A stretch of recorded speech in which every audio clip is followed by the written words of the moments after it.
Then I came to economy. Yes. When I check my viability, still negative. Okay. Just a comment here for everyone. This check viability is a new feature that we didn't have last week in the tool, which you now have in the tool. You had it in the data collection sheets, if you remember, in Excel. And just this week we added it to the interface of the tool. So you can also check again here if the data that you're putting makes sense. In general, if you have a negative value here, it is that you may have a problem. So click on settings in the economy session, Ruli. Okay. Just a bit below. This one. Settings, yes. So we will check your economic data here. You can see you have the commodity price for a ton of rice. Is it 10 million Indonesian rupiah per ton? Yes. Right? This is the existing price in Jakarta and also in Jakarta, more higher, around 12,000. I mean 12 million per tons, but in West Kalimantan it's around 10,000. Sorry, 10 million. I mean per ton. 10 million. Okay, that's correct. You seem to be confident about this data. Are you equally confident about the yield? You have about 0.95 tons per hectare. I'm trying to reconfirm with the local official from Sintang district, but I still haven't. This is what I got from the data from National Statistic Bureau. So we put 0.95. Okay. Okay. So maybe the issue is not so much on your benefit, but more on your costs. So you have here 800,000 per hectare for the cost, excluding labor. And then you have 60 days of labor per hectare and per year. So I have no idea, really. You would know better, or you would ask your people working in Sintang whether that makes sense.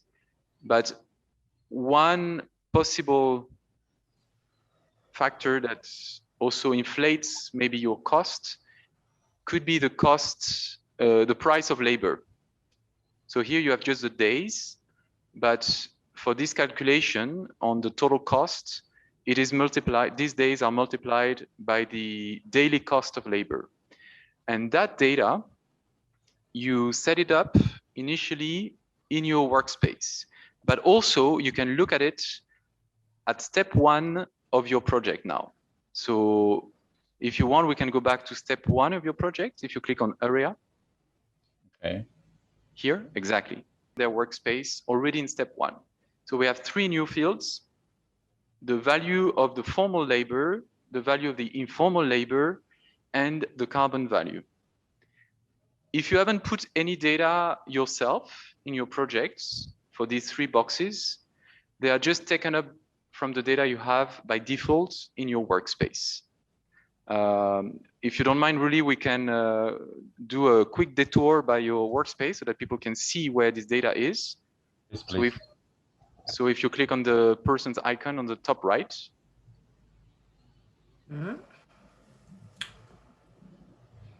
Exactly, you go to your workspace.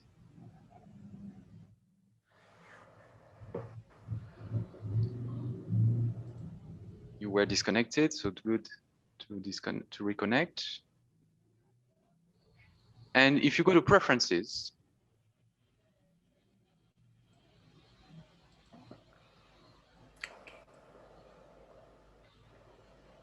the default values, the second tab, sub-tab, sorry, upper,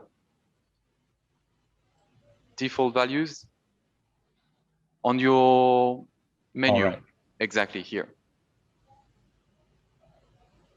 here you have a few economic values that are very important for all your projects.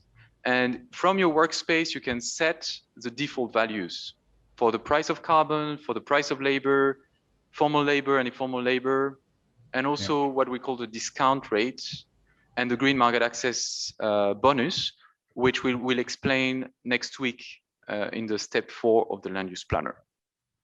So those values that you have in your workspace will apply by default to all your projects.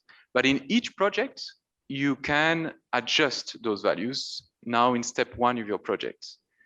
So if here we have, I mean, this is in rupiah, so these are big numbers. We have 110,000 rupiah per day of formal labor. So this is what people get paid to work in a typical plantation in Singtan district. Is that reasonable or? Yeah, this is for formal labor. Exactly. Mm-hmm. And informal labor? Half than the formal.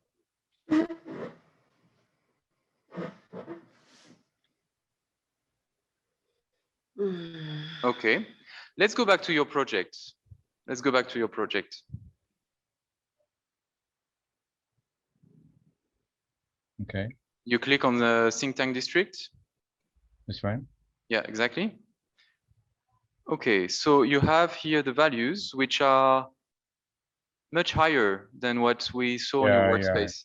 Yeah. You're right. You're right. So it's different. So the unit of measure there is not per day, it's per hectares per year. All right. Oh, I see. Thanks, James, for raising that. Yes. So somewhere there was a figure showing 60 labor days per hectare.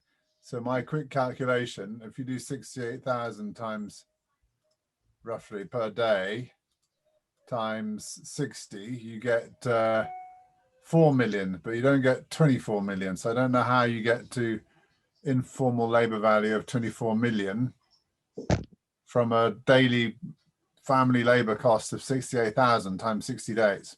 Yes, I miscalculate then. So it should 4 million, yeah.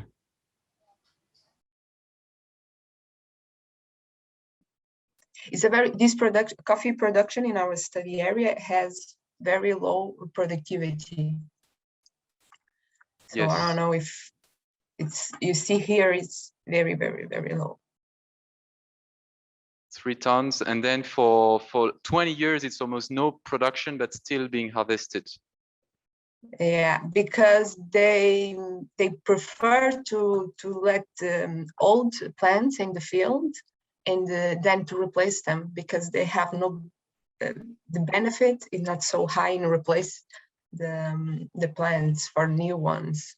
So they let the plants, the old plantations, the coffee plantation there is very low.